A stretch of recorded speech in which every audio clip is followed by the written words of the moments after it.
Like and subscribe to PalsFundamentals on YouTube for more videos like this.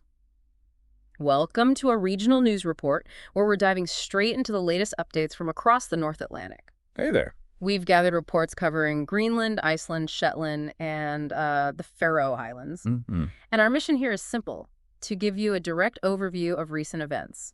No opinions, no speculation, just the facts. Exactly. We know our audience has a good grasp of the North Atlantic region already, so we'll skip the basics. Right. So today we'll be hitting Greenland versus politics, U.S. interest, then Iceland, road funding woes, refugee services, that volcanic activity, and sadly, a traffic accident. Then we jump over to Shetland, a police investigation, hospital pressures, and a big transport project. And finally, the Faroe Islands Good with China, some interesting internet news, and a tunnel project update. You know, what's interesting, even as we list them by country, is how some themes just pop up across the board, like infrastructure challenges, political shifts. Definitely. You see those connections. Okay, let's start with Greenland. Politics, big topic. The recent municipal elections. Yeah, and the headline figure there is the voter turnout really low. Historically low, actually, only 52.7%. That's the lowest since, what, 2008? That's right. It's quite a drop. And commentators are pointing to a couple of things. Maybe voter fatigue. There was that recent Inatsisartut election. That's the Greenlandic parliament. Right, the national one. Yeah, so maybe people were just electioned out. But also, there's this intense international focus on Greenland right now, especially from the U.S. Could that be distracting from local issues, you think? It's possible. You know, when the world's talking about buying your country, maybe local council stuff feels less urgent. It suggests a potential disconnect. Maybe politicians need to re-engage people on those local governance issues. We're also seeing some interesting party shifts. Democrat did really well in the South. Big gains there. But then in Inuit Ataqatigiit, they had what some are calling a meltdown in certain areas. Ouch. And Siamut. They saw significant gains too, particularly in places like Tassilak and Nanortalik. So real regional differences suggests local factors are still key in these municipal votes. Absolutely. Even with national trends, local personalities and issues really matter. IA losing ground in some strongholds is definitely a signal. And in Nuuk, the capital, IA is still the biggest party, but they did slip. Yeah, they declined a bit. Siamut's right behind them, though. And Demokraatit made a significant jump there, too. But down south, in Kommune Kujalleq, that's where things got really shaken up. Malene Vahl Rasmussen from Demokraatit topped the vote. Right, and this could mean a change at the top. IA lost big, and the current mayor, Stine Egede, well, her vote count just collapsed. Plummeted from 400N votes in 2021 down to just 80. That's dramatic. It really is. Points to major dissatisfaction, you'd have to think. And the focus there now seem to be sorting out the finances. Yeah, reports mention an 8 million kroner deficit and problems with unpaid taxes. So Rasmussen and Demokraatit seem to have a clear mandate for financial cleanup. Okay, now here's where it gets diplomatically interesting. The Danish Prime Minister, Mette Frederiksen, is planning a visit. Right, to meet the incoming government, the Naalakkersuisut. But the timing's causing a bit of friction already, hasn't it? Even before the coalition is formally sealed. Yeah, Vivian Motzfeldt from Siamut and Akulu Jeremiasen from Adisit have both raised concerns, basically saying, hey, wait till we're officially in place. Highlights that delicate Greenland-Denmark balance, doesn't it? Protocol matters. It does. It shows that desire for strong ties, but also Greenland's strong sense of autonomy. They want to be treated as equals, especially when forming their own government. But the incoming premier, Jens-Frederik Nielsen from Demokraatit, he's welcoming the visit. He is. He's emphasizing the importance of the partnership with Denmark. And he's been quite clear. Greenland wants stronger ties within the Danish realm until they can eventually go independent. Right. And he's also addressed the U.S. interest directly. Wants a respectful partnership, but flat out says Greenland is not for sale, not becoming part of the U.S. A very clear stance. It really sums up their position. Navigating between Denmark and the U.S., asserting sovereignty, keeping future options open. And speaking of the U.S., that interest hasn't gone away. Ex-President Trump's still talking about wanting to get Greenland. Yeah, those comments keep surfacing. And reportedly, the White House is actually doing some homework. Assessing costs, potential revenues, like what would U.S. control actually look like financially? Exactly. Looking at public services, natural resources, it moves beyond just talk into, well, theoretical planning at least. And there's even talk the U.S. might offer more money than Denmark currently does. That block grant is substantial. It is. 4.1 billion kroner annually, plus another 1.5 billion for police, justice, things like that. The U.S. looking at potentially topping that. It shows the strategic importance they place on Greenland. But as Nielsen said, money alone probably won't cut it. Unlikely. It underscores Greenland's strategic value, but their position seems firm. It's not just about the finances. And NATO's weighed in too. Secretary General Mark Rutte reaffirmed Greenland as part of the Kingdom of Denmark.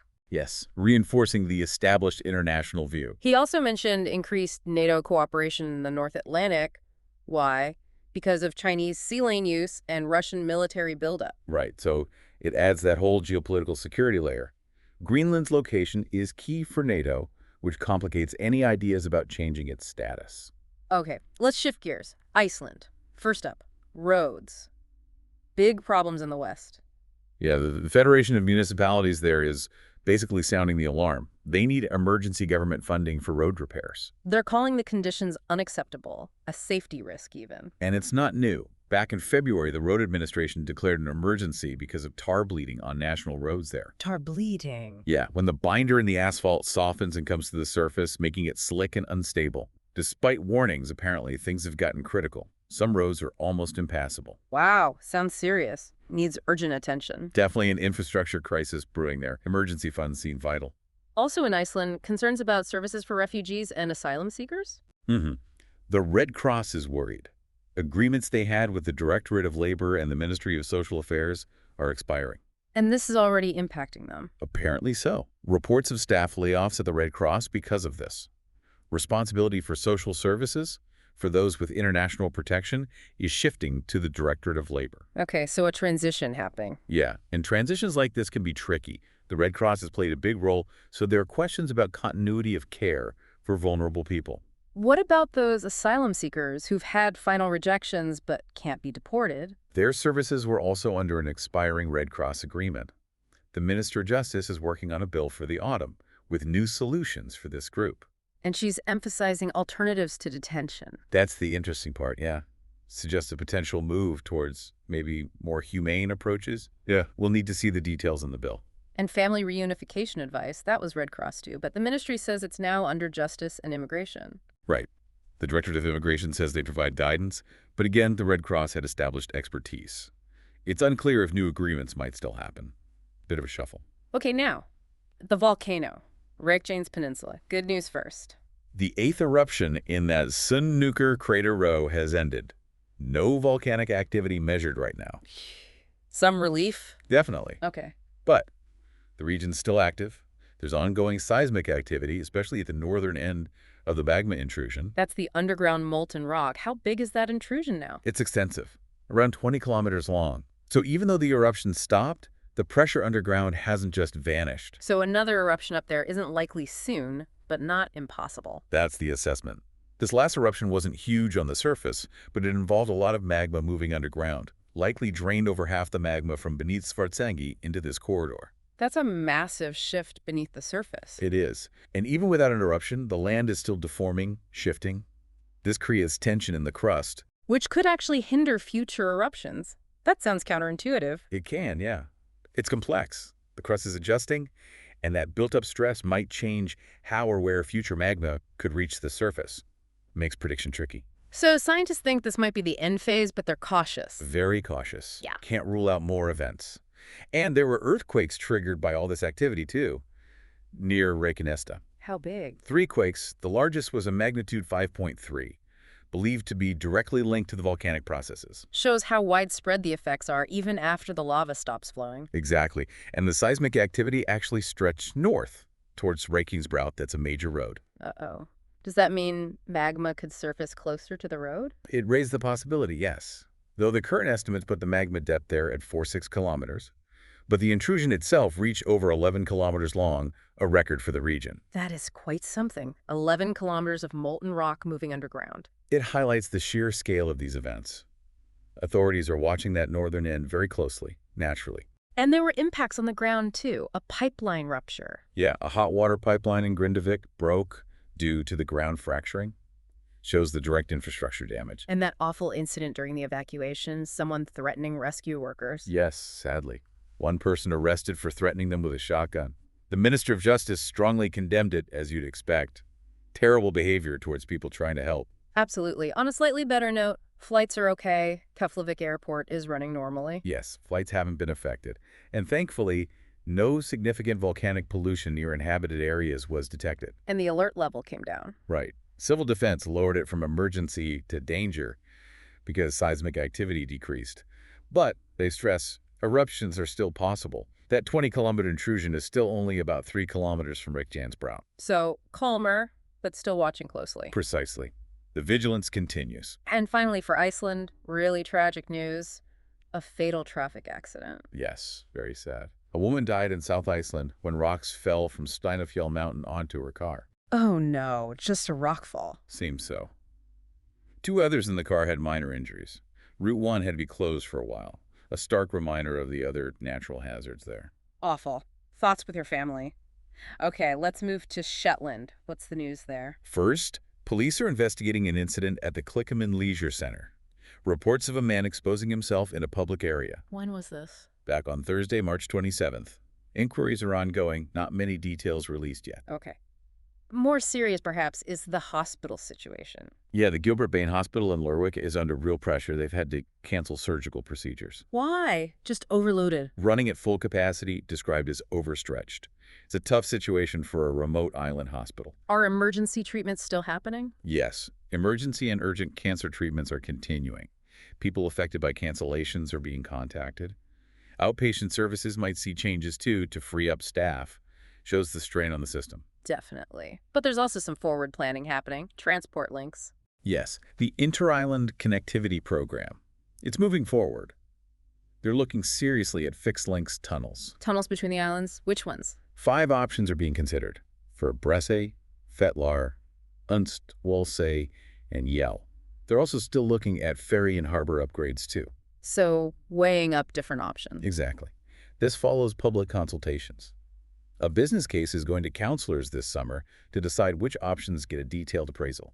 It's a big potential investment. Would be transformative for those islands if tunnels go ahead. Absolutely. Better accessibility, economic boost, quality of life improvements. It's interesting seeing this infrastructure focus, similar in ways to discussions elsewhere in the region. Right. Okay, last stop. The Faroe Islands. Good news on the trade front. Looks like it. New health protocols signed with China for fish, fish oil, and fish meal. Meaning better market access for Faroes exporters. That's the goal. China's a huge market, and the Faroes economy leans heavily on fisheries. This could be a significant boost. What kind of fish does it cover? It's broad now. All fish species, shrimp, shellfish. It replaces an older protocol from 2016 that was just for mackerel. So wider scope. Any catches? Well, the Sanitary Authority still needs to finalize an approved health certificate for the fish meal and oil.